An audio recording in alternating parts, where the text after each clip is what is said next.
Ladies and gentlemen, welcome to Batak. It's the last day of our festival and we have our second session for today. It's Wajid Ali Shah, and we're extremely happy and welcome on stage Rosie Llewellyn Jones, who is introduced by William Dalrymple. This session is presented by Denik Bashkar. It's a great pleasure and privilege to introduce an old friend and someone who's been of enormous kindness and assistance to me in my work over many years, Rosie Llewellyn Jones, who has, over a period of 30 years, produced a remarkable series of books which have focused on one city in one period. Lucknow during the 18th and early 19th century, and she's come at it from every angle. First of all with Claude Martin, and then amazing books on the relationship between the Nawabs and the British,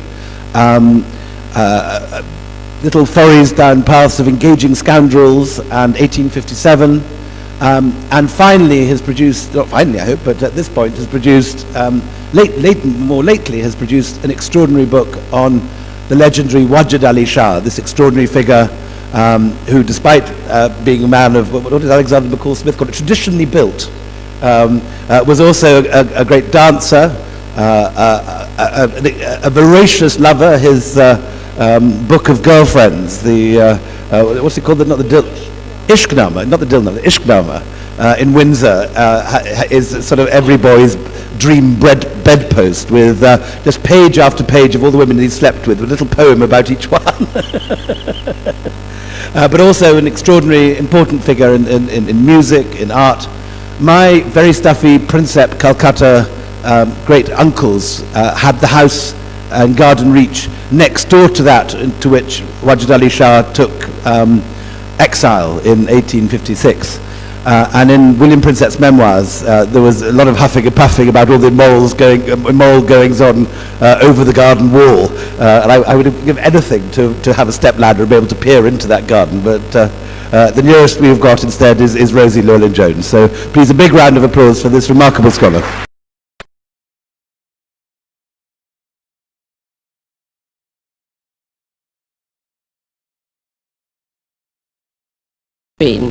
So there we are. How accurate is it? Yes, I think it's reasonably accurate. It was based on a story by Munshi Premchand, who wrote it in 1924.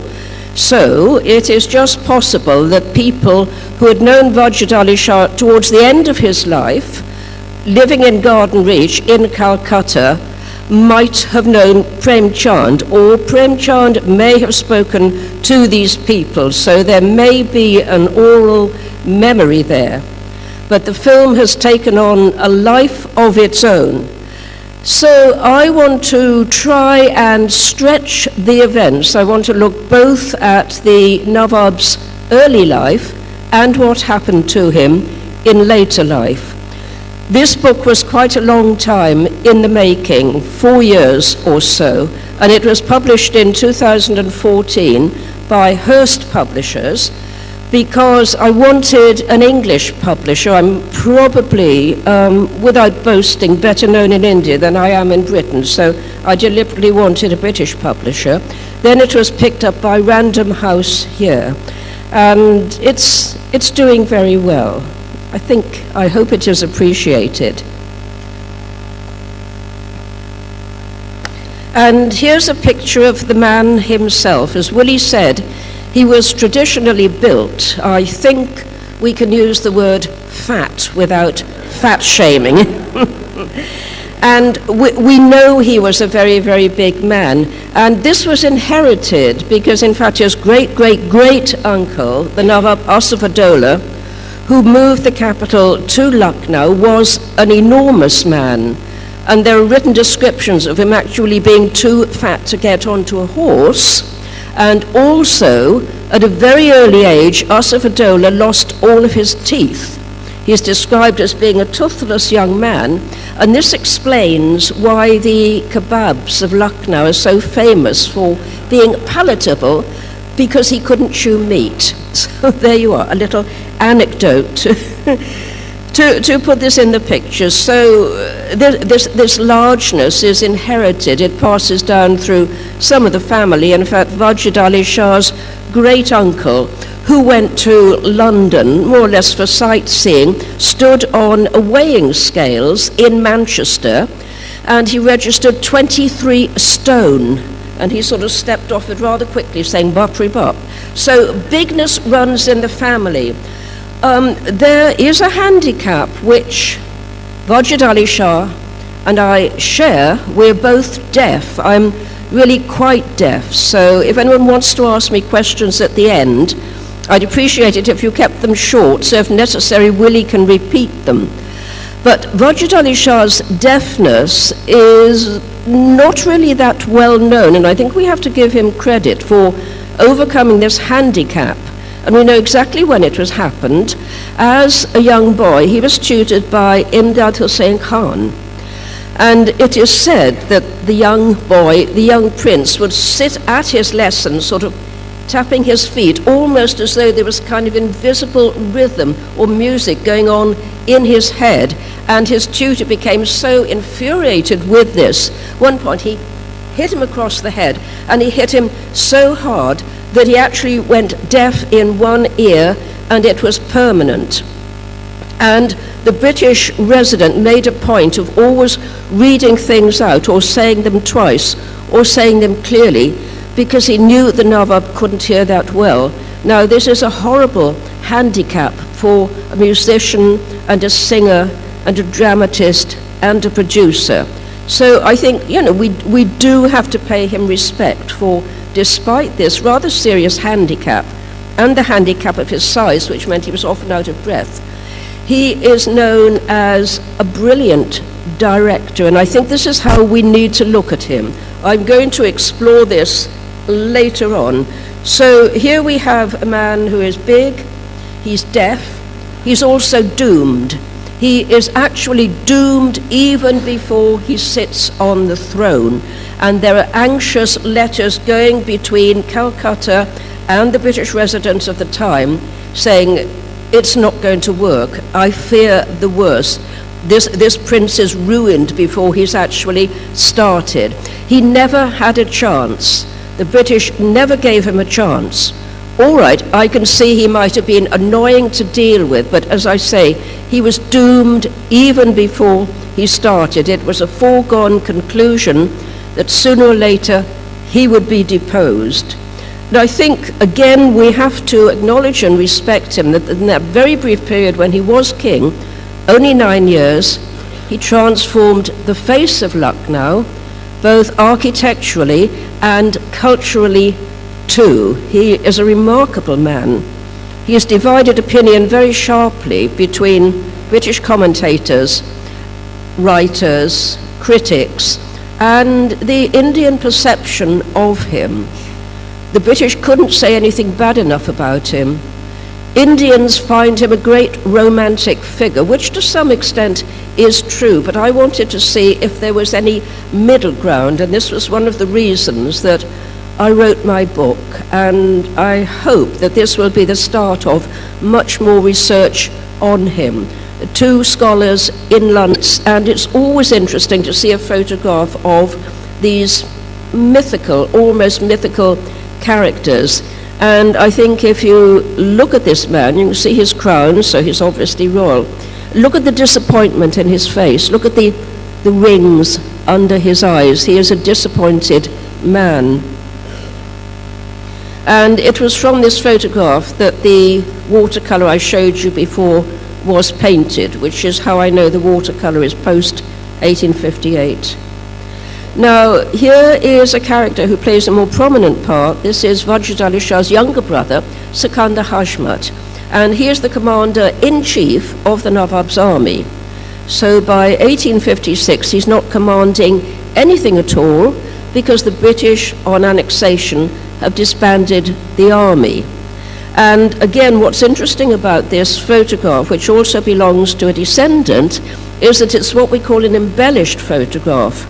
That is, the photograph of the prince himself has been added to. So he's got a cape, and he's got a crown, and he's got the osprey feather on top. So it's an ordinary portrait which has been decorated.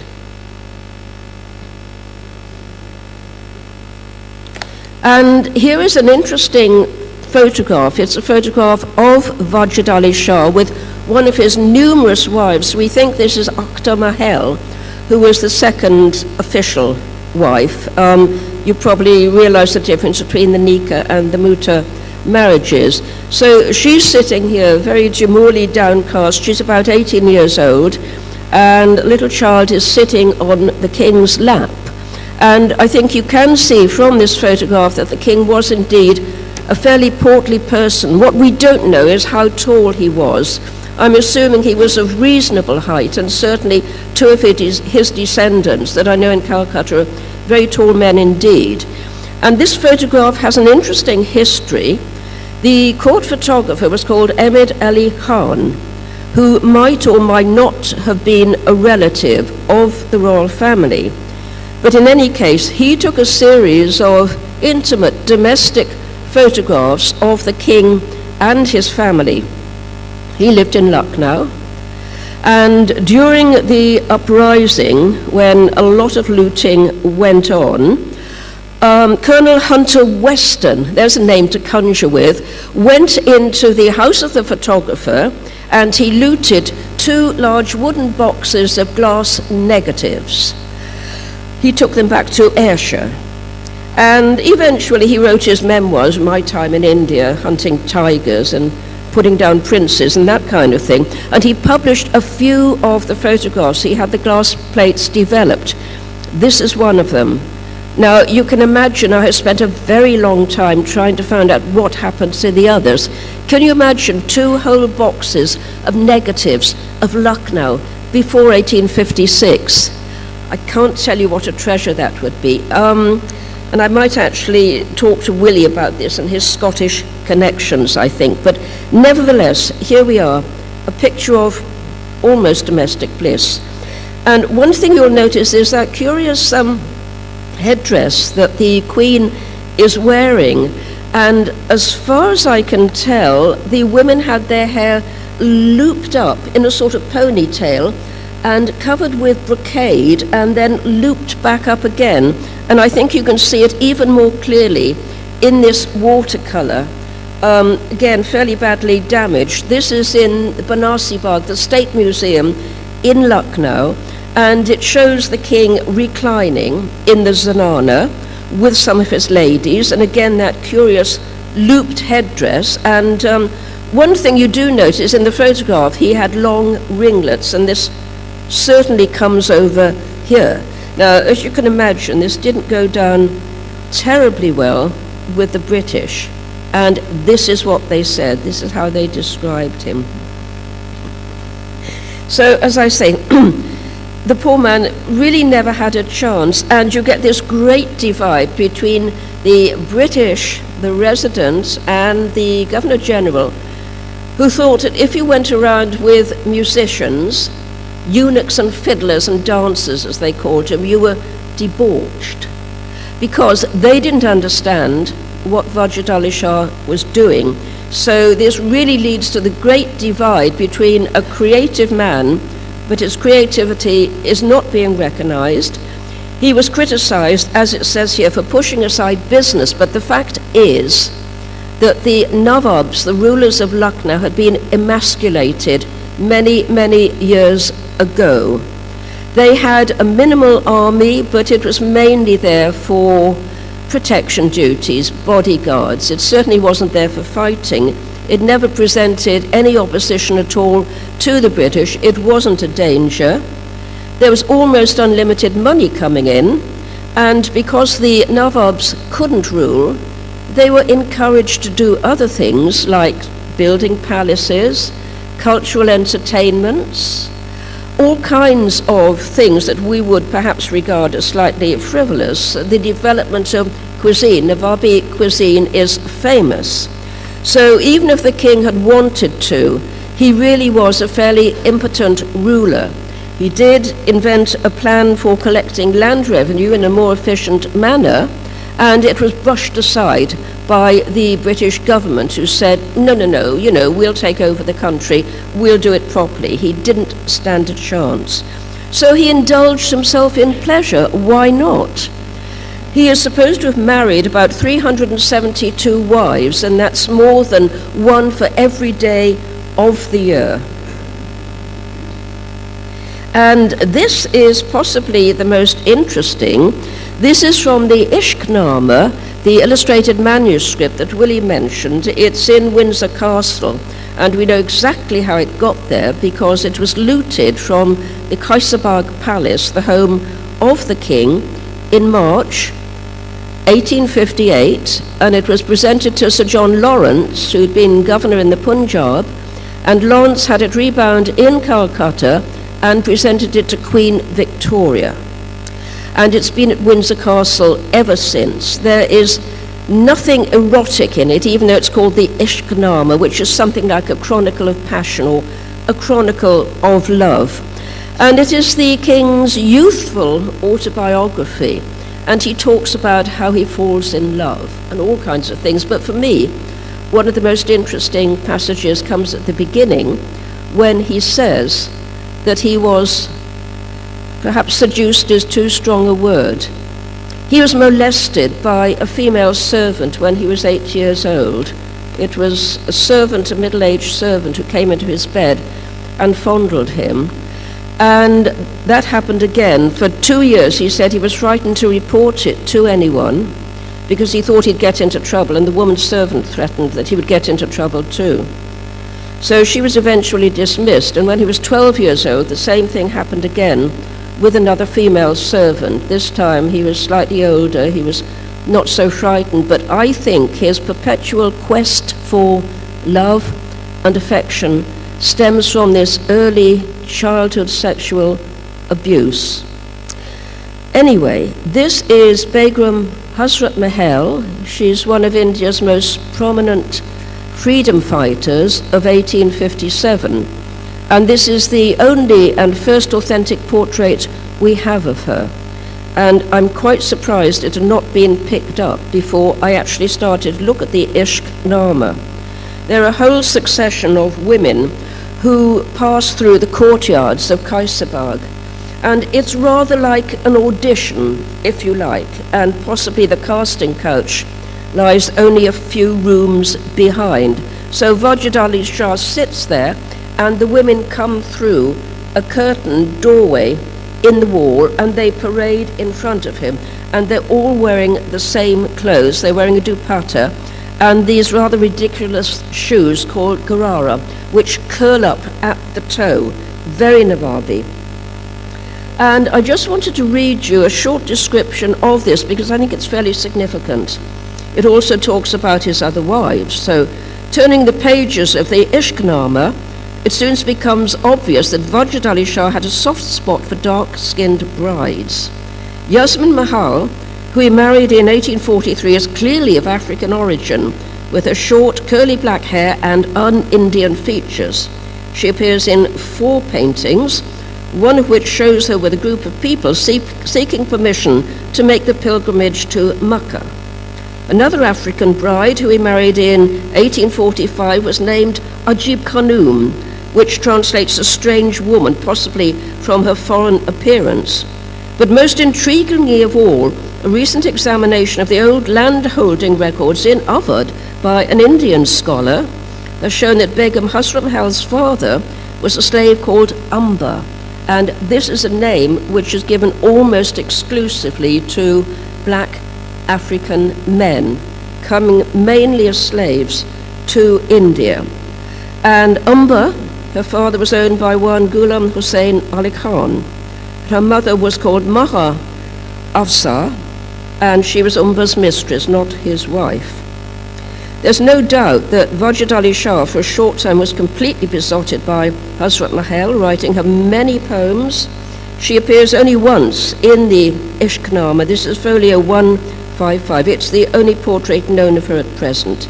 And she's a dark-skinned woman with no obvious African features, but it is quite clear that she was at least part African, part Indian. This doesn't detract from her later behavior. In fact, I think one of the reasons why she was so successful initially in resisting the British is that Wajid Ali Shah had, among his army, depleted though it was, a platoon or Pulton called the Hubshian Pulton, and we know this was composed entirely of African mercenaries. And I think that Begum Hazrat Mahal's mixed blood gave her a certain respect among these men who fought bitterly against the British. They've never received the recognition they should have. This is one of my hobby horses, if you like. So this is what Begum Hazrat Mahal actually looked like.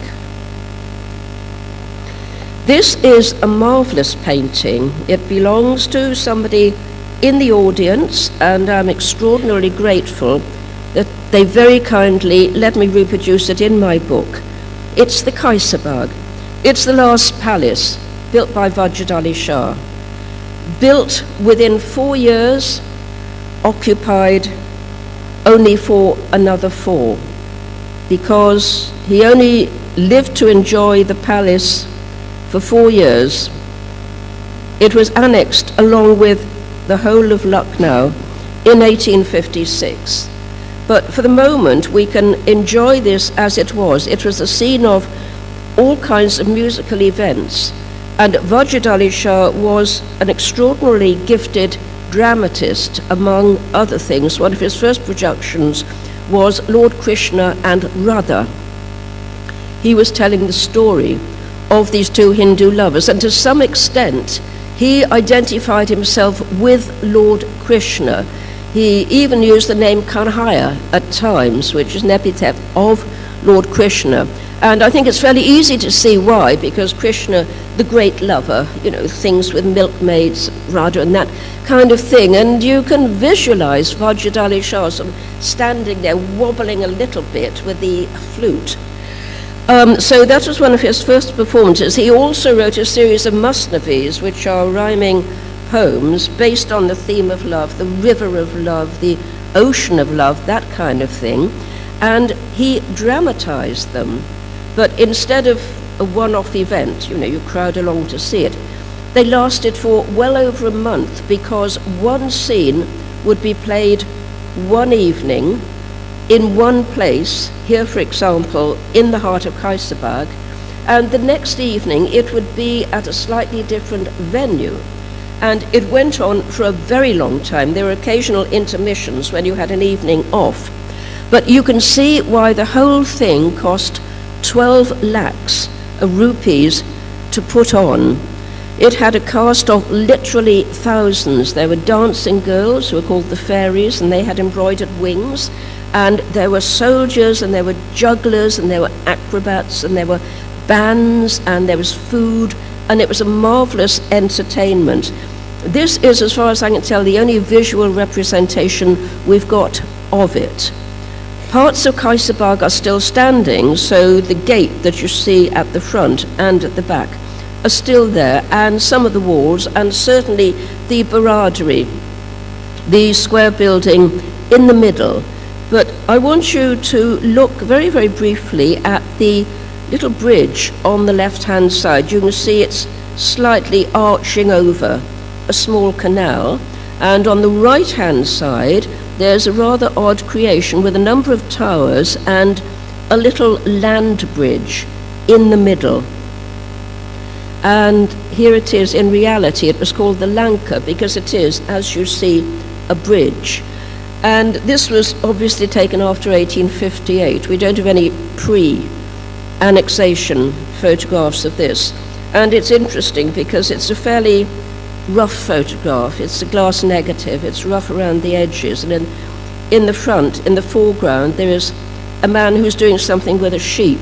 But I like it because this building was demolished, and today in its place stands the Amanadola Public Library. And this, unfortunately, is all that remains of the little bridge that went over the canal that you saw to the left of that wonderful picture.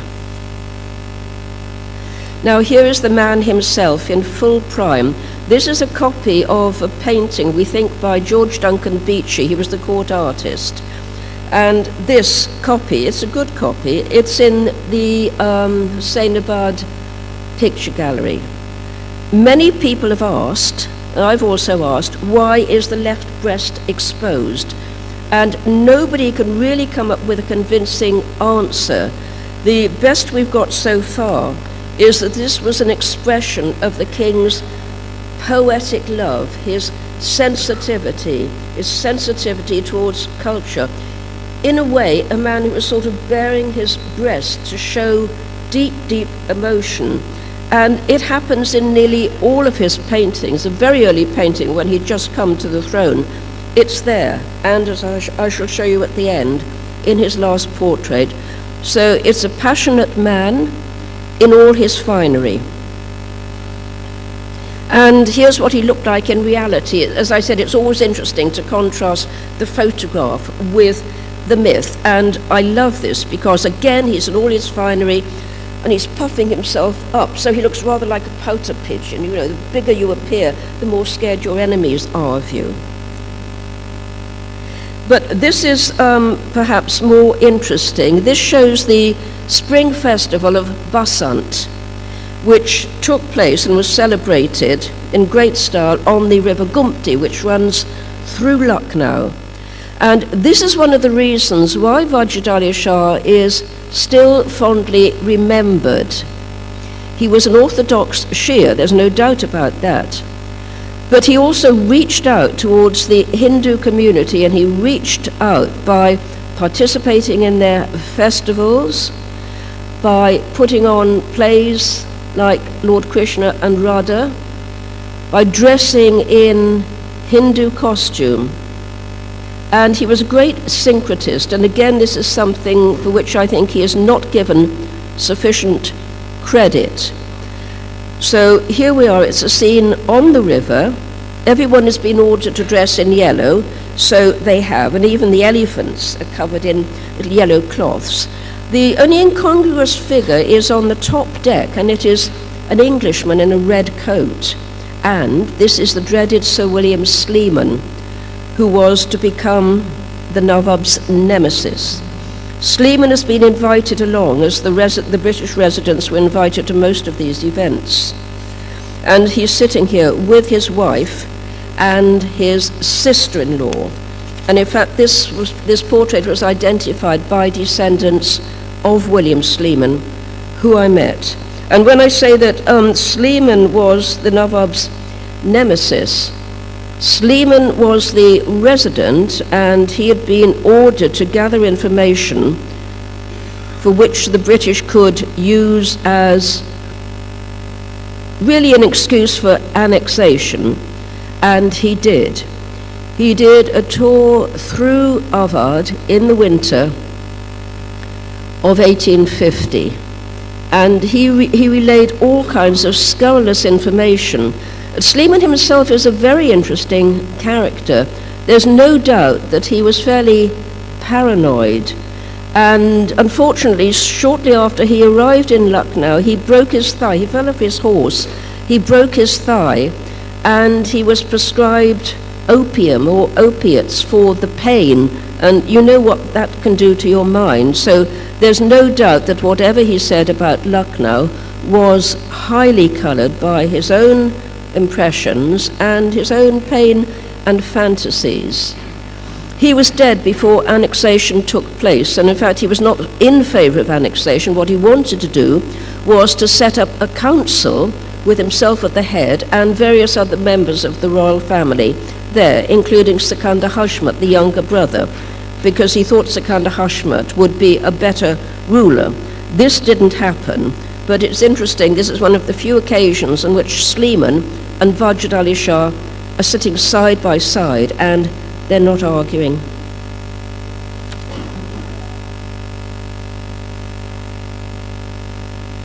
Right, we seem to have frozen. Can anyone help with this?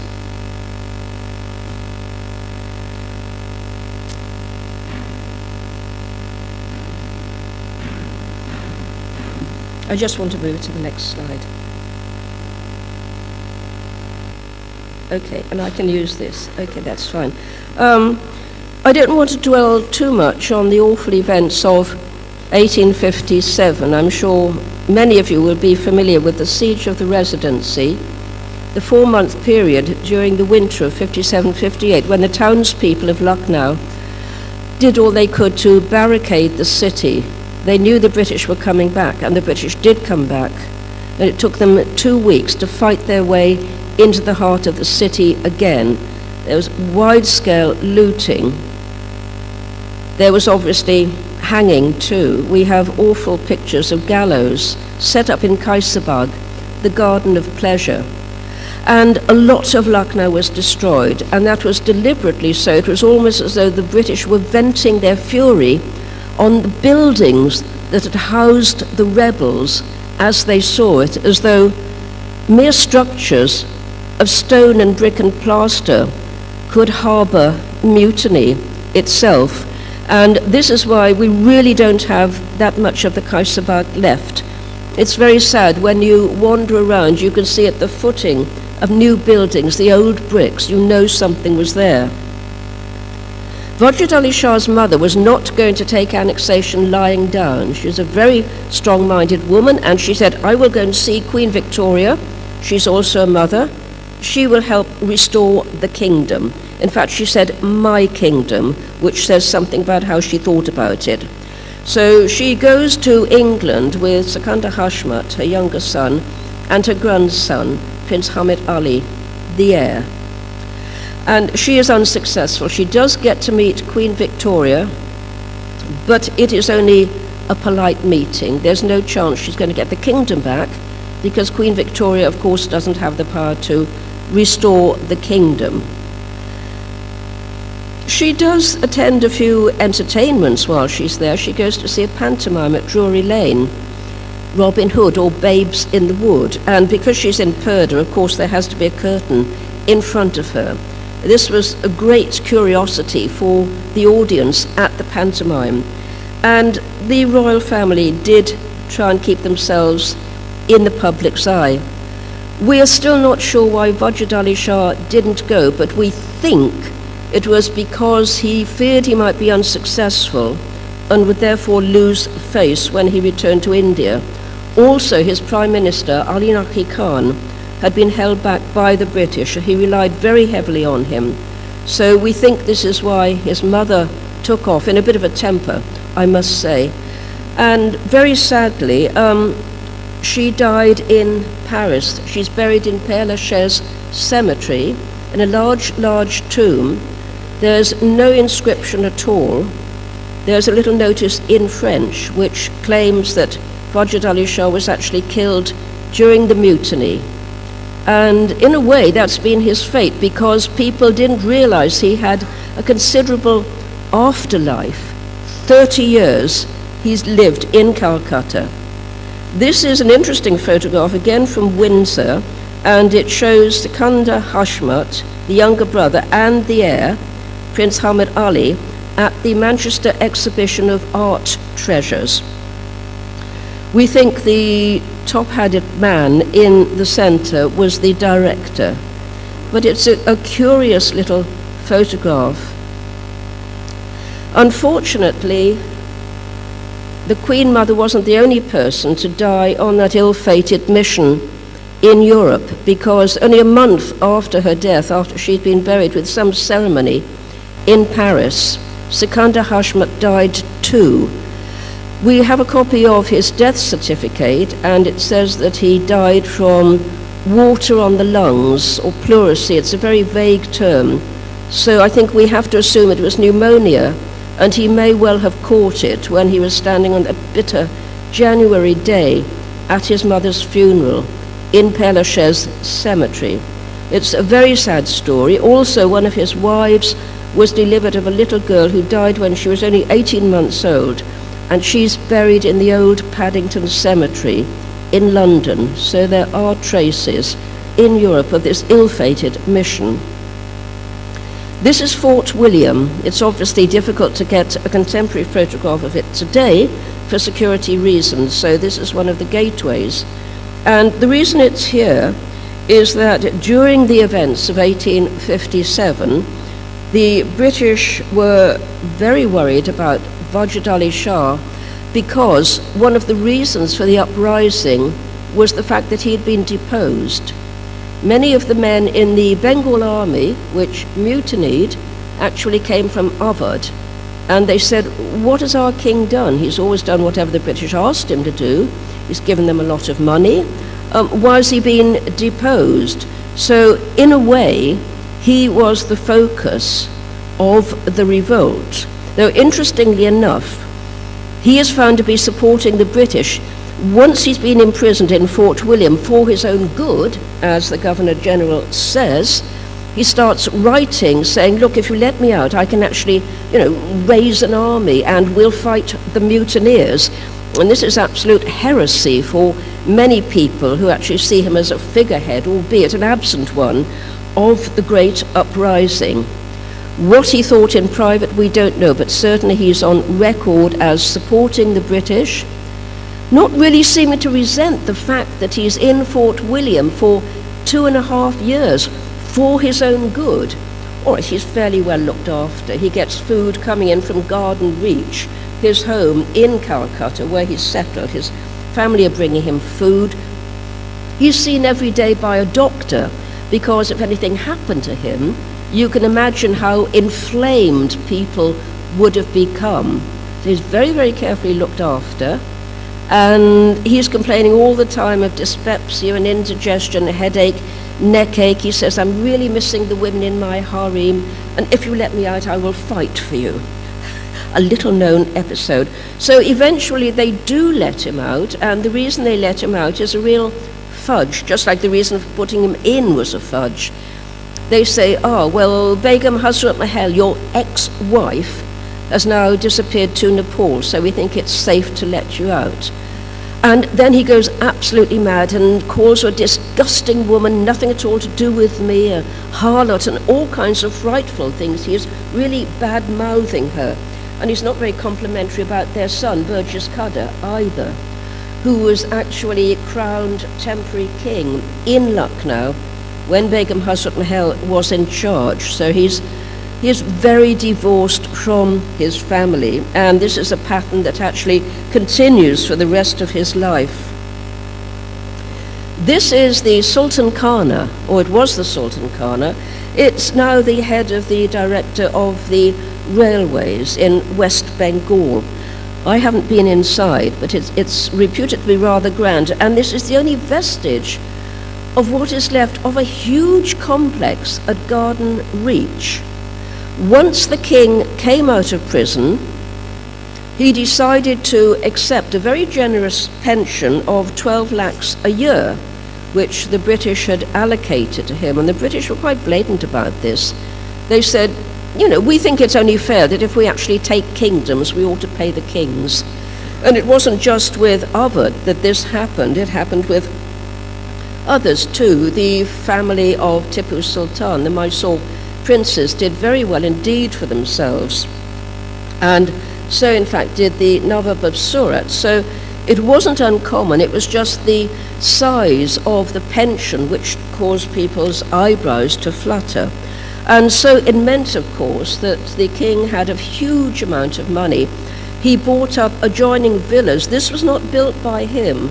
This was actually built in imitation of Metcalfe Hall in Calcutta. It's the poor man's version, if you like, of Metcalfe Hall. And it was inhabited by a judge. There are a number of judges, and as Willie has said, the Prinsep family too, because these were very, very grand villas. They were enormous. They were very large indeed.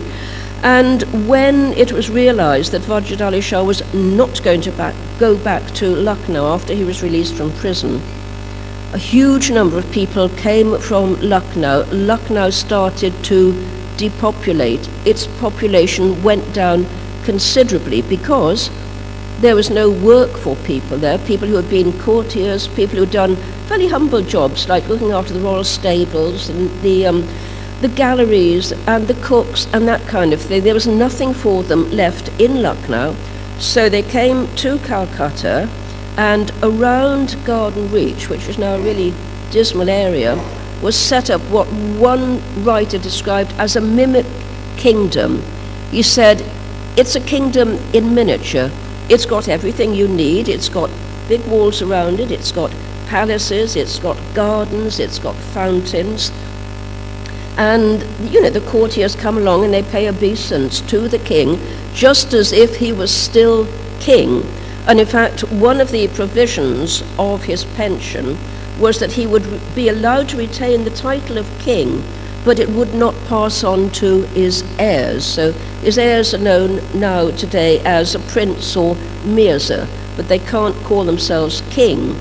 And the reason is obvious. The British were very, very wary of any kind of movement around him, around his family, that might threaten British security, which is why they demolished everything except this, on the king's death. And despite this very, very large pension, he was always in debt because he was wildly extravagant. Whatever caught his eye, in a way he was very much like Awadh, his predecessor. Whatever caught his eye, he would want it, he would buy it. And the palaces were lavishly furnished. There were beds with beaten silver legs, there were tapestries, there were hangings. He had a vast collection of Kashmiri shawls, and also, of course, he was still the patron for artists, for the musicians. Musical events were still put on, not on the same scale, of course, as they had been back in Lucknow, but we know he patronized a huge number of musicians. Not so much artists. We don't seem to find much evidence of painting at this period, but certainly printing. He was a great writer. He was a poet. He had his own printing press within the grounds of Garden Reach, and he printed and disseminated books. But one of his real extravagances was the menagerie. And this magnificent creature is here both to illustrate that, and he was quite blatant about actually preferring animals to his family. He spent a huge amount on them. He got them from, interestingly enough, a man called Mr. Rutledge in Calcutta. Now, whether this is any relation to Rutledge, the publishers, I don't know, but Mr. Rutledge would supply anything he wanted. So he got giraffes and rhinos and ostriches and anything. And when he was challenged by the British, who were fed up with bailing him out about his debts, he says, rather haughtily and quite royally, as regards the expenditure on the menagerie, the world knows I'm very fond of the collection, inasmuch as it can almost be said I'm born with it. I'm therefore attached to it with a degree of fondness which far exceeds that which I entertain towards my own sons and daughters. So there, that puts them in their place. And in fact, this was something that, sorry, how long have I got? Oh, okay. This was something that the British were becoming increasingly concerned about, because they were getting pleas from some of these many, many, many women that he had married. And he was really quite nasty towards them. There were women he'd lived with for 30 years, that he had children and grandchildren with, who would find themselves cast off. And when the resident pulled him up on this, he said, who's going to look after them? Wajid Ali Shah says, they're old. They're no good to me. They can't bear any more children. And the resident, the British resident, is horrified and said, well, you wouldn't treat a dog like this. So you find the British are having to allocate pensions to the discarded wives. They claim that obviously out of 12 lakhs, Wajid Ali Shah should have been able to provide for them and his children, but he didn't. And then you start to get the sons coming along to the British saying, my father is spending all of his money on frivolous things. There'll be nothing left for me. And there wasn't, which is why the descendants have had to go out and earn a living. So the end of his life is really sort of mired in controversy, bitterness towards his women. The only thing that did seem to give him pleasure was the menagerie. And there was an awful incident when one of the Bengal tigers escaped and swam over the Hooghly and went into the botanical garden, which is just opposite Garden Reach, and caused absolute mayhem, and they could see it actually through the trees. And what it did was to nearly kill one of the curators in the botanical gardens. It was a German, and his scalp was hanging off. He was taken to hospital. He did survive for a short time. But what this incident did was to really bring out the antagonism from people in Calcutta, mainly Europeans and certainly Germans, against the king. They said, you know, how can you let this kind of medieval kingdom exist so near the heart of British India? And the image of the tiger, that sort of wild, unconfined animal bursting out of Garden Reach and terrorizing the citizens of Calcutta, is a striking one. In fact, it's such a striking image, it's been used by 2 novelists. I thought I was the only person to discover it, but 2 novelists in England are actually using this. Is it true to see the king as a caged tiger? I don't think so. He was surrounded by more or less the people he wanted to be surrounded with. He could still carry on his life as he had done. It's a great shame that he quarreled bitterly with his family, with his wives and his children. He died in debt, of course. But one of the things I admire about him, and this is the last slide, is a portrait of him in old age. And he is still very much a king. He's still got the exposed breast, which all right is drooping a bit now, but it happens to all of us. He's still got these ridiculous slippers, and he is there. He is every inch a king. He saw himself as the last successor to the Mughals. And we can see, certainly when he was in charge in Lucknow, many, many things the Mughals did, he continued with, like the patronage of poets and artists and musicians. And to some extent, he was still able to do this in Garden Reach. But when he died, and we don't know what he died of, he was in his late 60s, it was all swept away. His funeral was the last great event. It took 1.5 hours for his body to come from Garden Reach to the Imambara, which he had built to receive his remains. The Imambara is still there. It's called the Imambara Siptainabad, and the road, which used to be called Garden Reach Road, is now actually renamed as Nawab Wajid Ali Shah Road. This was due to his descendants. I actually went with them to the governor's palace in Raj Bhawan, and we petitioned for this to happen. We want a memory of him.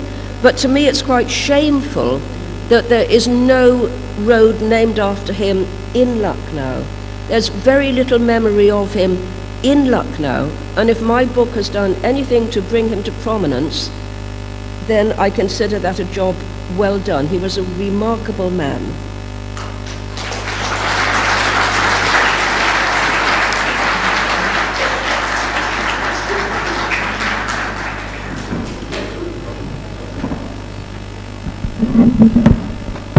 We have time for a couple of questions, if anyone would like to ask one. At the front. Wait for the microphone.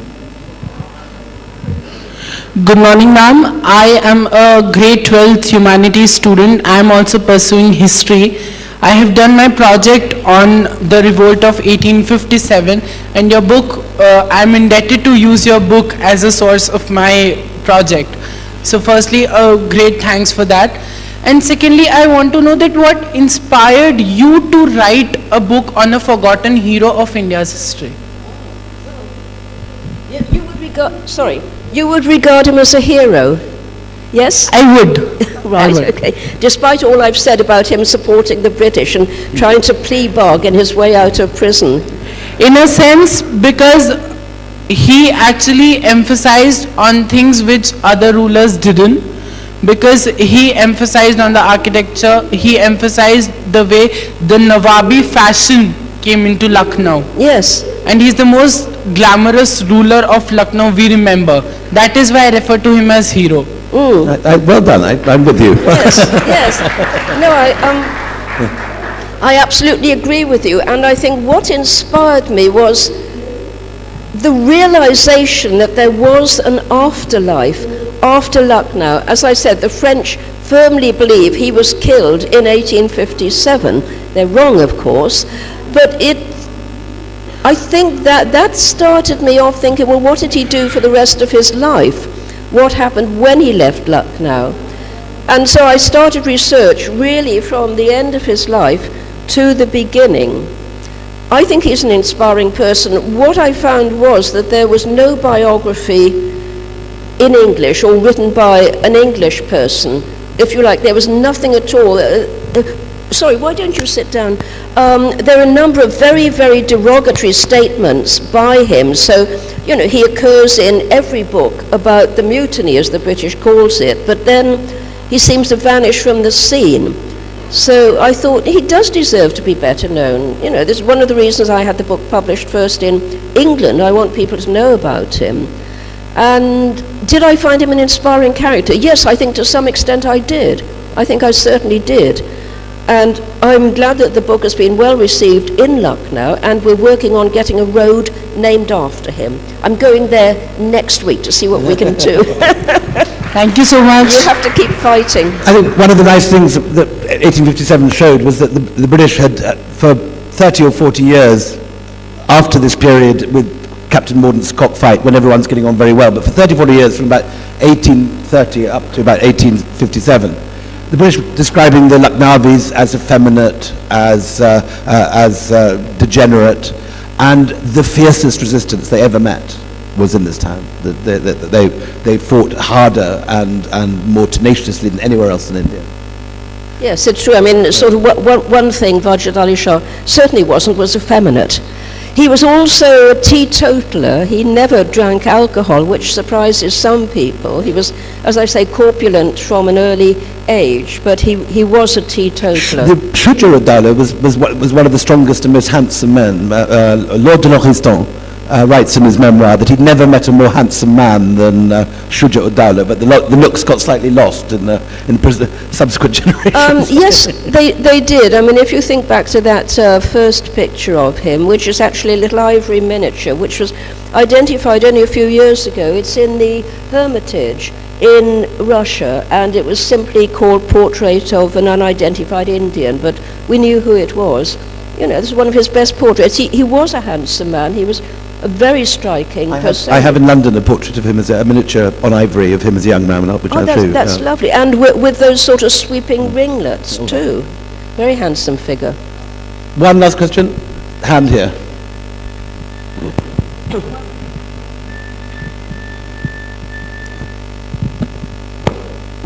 So during that time, like not just Wajid Ali Shah, but Bahadur Shah Zafar is also known to be more into arts and less into governance.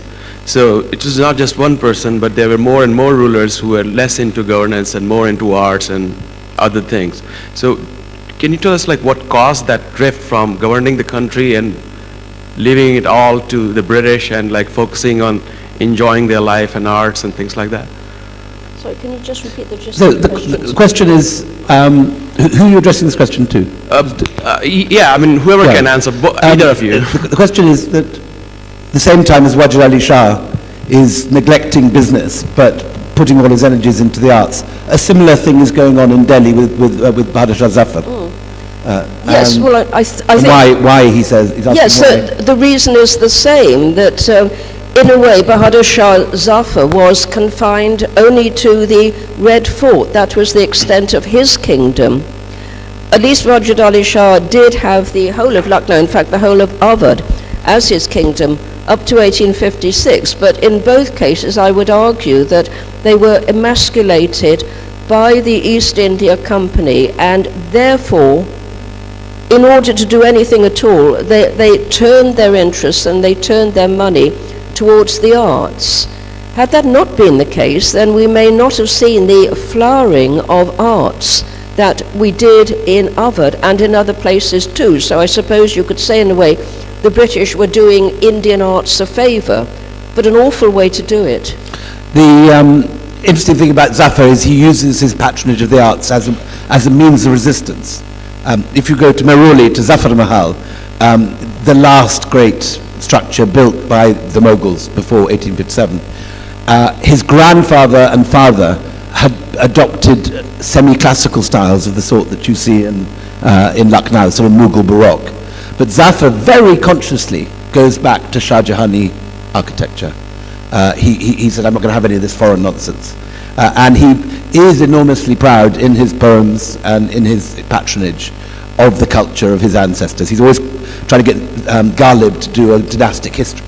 He loves the history of his own family and is enormously proud of them, and weeds out the kind of European influence in the arts in Delhi.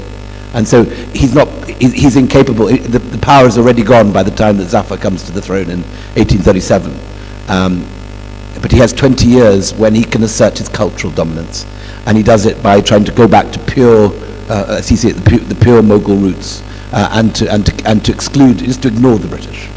The British can go on and administer taxes and do menial things like this, but he's there in the Mushairas. He's patronising Zork, he's patronising Ghalib, commissioning Ghulam Ali Khan and Mazhar Ali Khan to paint their extraordinary pictures, and that's his way of resisting. Thank you. A big round of applause for Rosie Llewellyn Jones.